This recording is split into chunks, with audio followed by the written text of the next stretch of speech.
Today on Hot Takes, we're talking about the artistic mastery of Hila Klein and how you can uncover your uniqueness in your craft. All that coming up next. You don't want to miss it.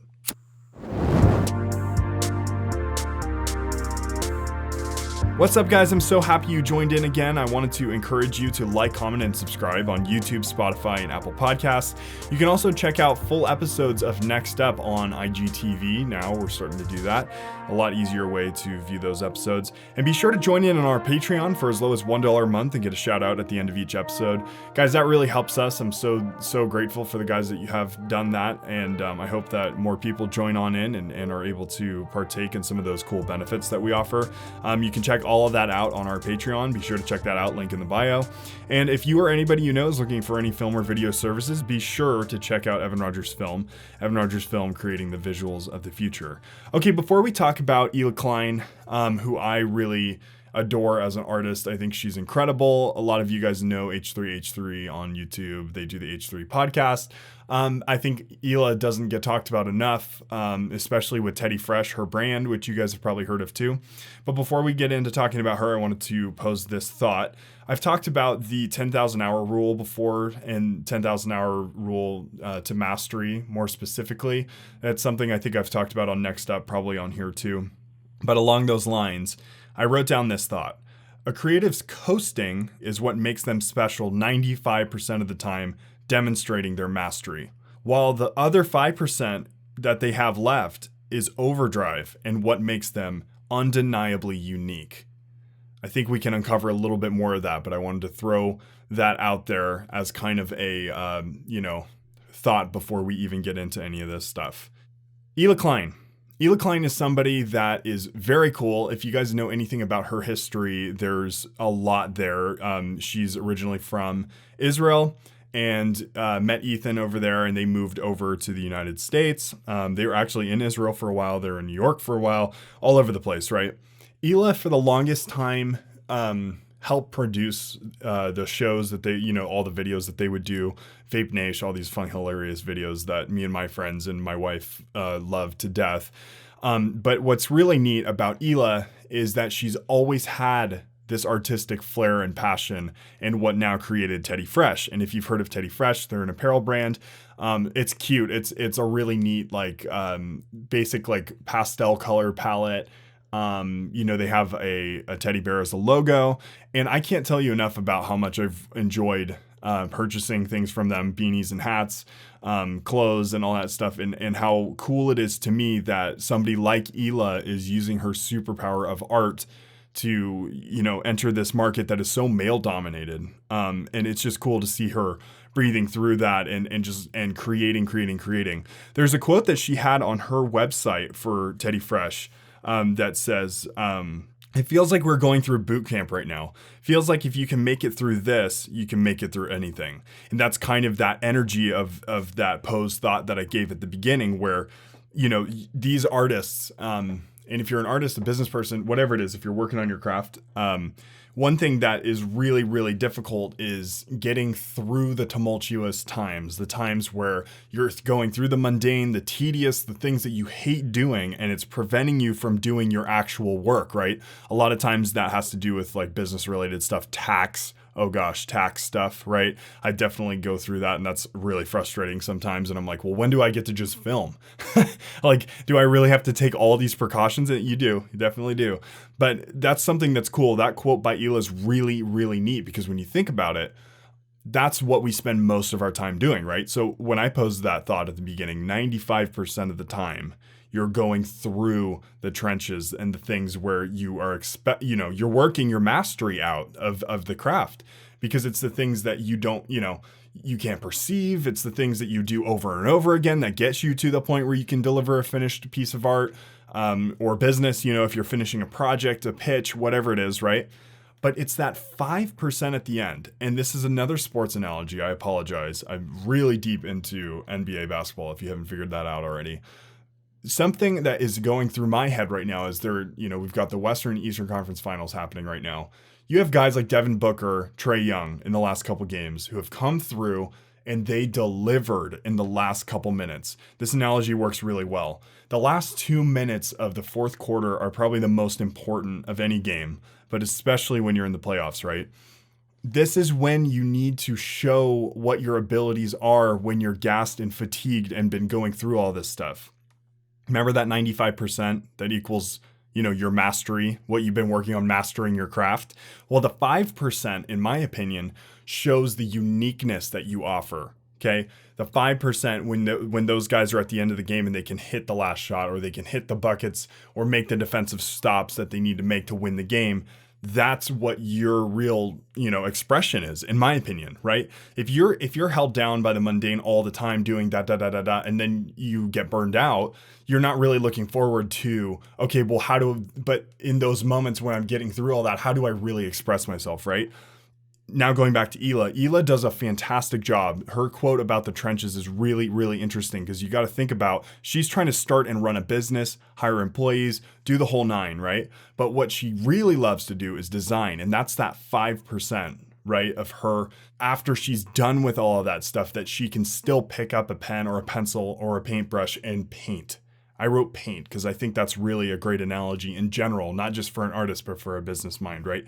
So getting into it, I think something a little bit about all of this stuff that I was thinking about too is, so many ask or wonder how they can reach the point where they are creating something like that or that good, right? Referring to like a finished work for an artist. Hila Klein, she makes so many different t-shirt designs. She releases 5 of them and they're amazing and everybody loves them, wants to buy them. And artists, are envious. They want to be like that, or not even envious. They just want to know, how can they do that? And that's so interesting, right? Because how do you be like that or that good? And what I realized, I think myself recently, what is so cool about somebody like Hila, who's also a mom, by the way, and is also appearing on camera hours and hours and hours a week, is that she loves what she does so much that when she's put all of her time in, she still has that energy to do what she does because she's conditioned herself, right? You talk about that a lot with actual working out, right? And struggling through, a million different workouts. And then, 2 months later, you're suddenly used to it. Muscle memory. Wow, I can do this. And that's what you want. You want to be in that position where all of the life things that slow you down, the business things that slow you down, don't prevent you from burning out or expressing yourself artistically, in your business pitches and the different ideas that you're trying to push initiatives forward. You still have to have that energy, right? It's a matter of putting your time in and doing the hard and tedious stuff so much that you still have energy to express your creativity. To me, this is what causes burnout, like I was mentioning earlier.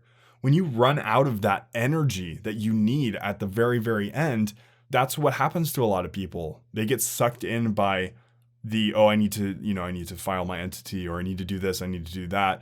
Oh my gosh, I need to pay these people. And then suddenly you're doing that more than you're actually doing your art, right? Or, even if you're doing a service-based business, you're doing more of other people's work than the work that you're doing. And you start to feel like, oh my gosh, well, am I expressing myself and da da da da da. But it's in those the wee hours, right? The 5%, that percentage of after you've done your time, after the time is done at work, that you go in and you're painting, you're planning, you're writing, you're doing your thing. That's what you work toward. So the fulfillment you feel when you realize you've been able to outlast all the frustration and challenges, and paint is the coolest thing. I keep saying that. That is the most amazing thing when you work through all of that.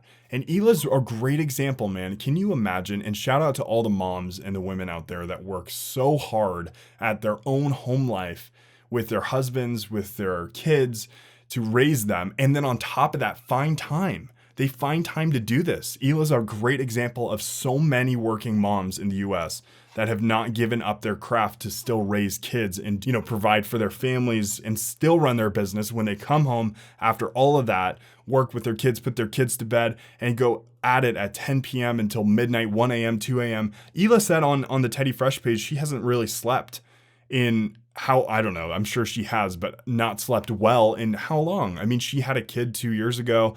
She's pregnant again right now. She's gone through all of this stuff, and life doesn't stop. Life doesn't stop for you. That's the thing, is when you get going and you start doing the things that you want to do, it ends up multiplying the things that you don't want to do, right? And the things you want to do are still there, but all of this other stuff has kind of overwhelmed you, right? I'll give you an example. I'm kind of talking in circles again, but I'll give you an example in my own life. The last couple months have been a crazy stretch for me and my wife. It's only just now that we found some solace and feel great about, where we're headed. But we got used to being uncomfortable and being on the road a lot. And, our editing spaces were wherever we could plop down in a hotel or at a friend's place. And thank you. Shout out to all the friends and homies and family that we got to crash with for the last couple months. But now we're in a great place where we have a place and we have an office, and we started realizing like this is what we're really, what we're really going for is, finding a space that fits us, but also like a space where when we know that we're finishing through all of the stuff that we have to get through, we're able to be hopeful and thinking and writing and preparing for the things that we want to be doing.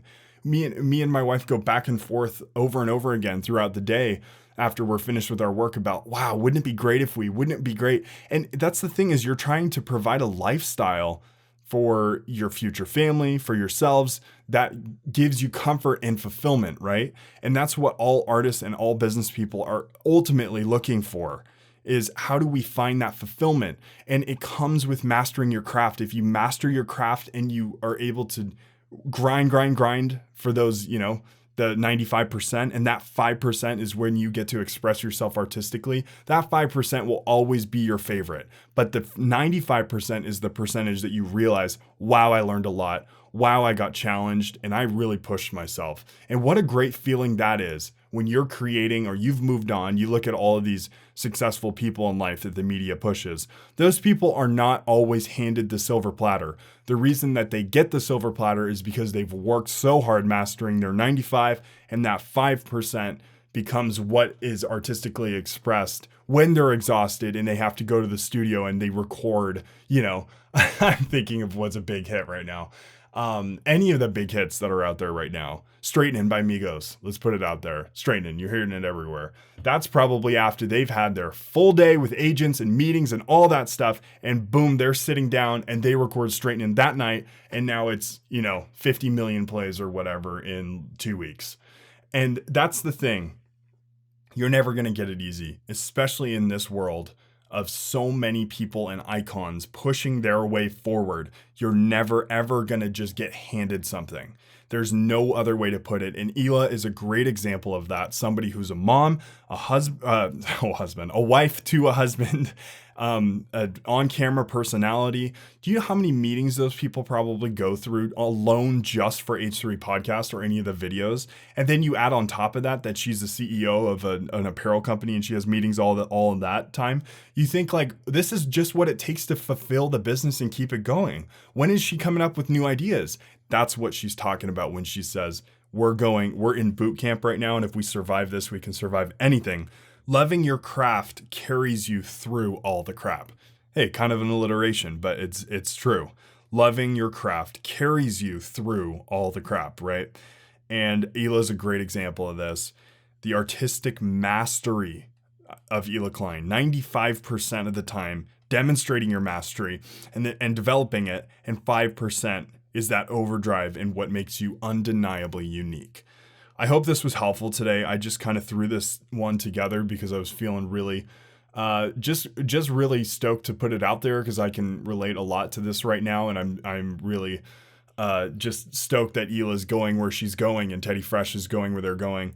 You definitely got to check them out if you haven't before. I think it's teddyfresh.com or whatever. We're not endorsed. I'm not doing this for any promotion, but definitely check them out. And I hope you enjoyed this episode. I hope this was helpful. I hope that now you're able to kind of look at your uniqueness now, determining your uniqueness based on the time you put into your craft, right? You start seeing more and more what your real expression is the more time you put into it. You can't just saunter in and say, okay, I think I'm good at this, or I think this is what my style is. I think I like to use these colors, or I think I like to pitch and speak this way, or whatever it is.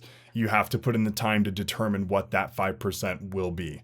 So I hope that you guys enjoyed this. Please like, comment, and subscribe on YouTube, Spotify, and Apple Podcasts. Again, you can check out full episodes of Next Up on our IGTV. Those full episodes are going up every 2 weeks. And I think we're coming up on a spot now where we're going to be taking a break because we need to shoot new episodes. We got one more episode coming up of Next Up. And be sure that you join in on our Patreon for as low as $1 a month and get a shout out at the end of each episode. There'll be a shout out at the end of this one, and I'll do it right now.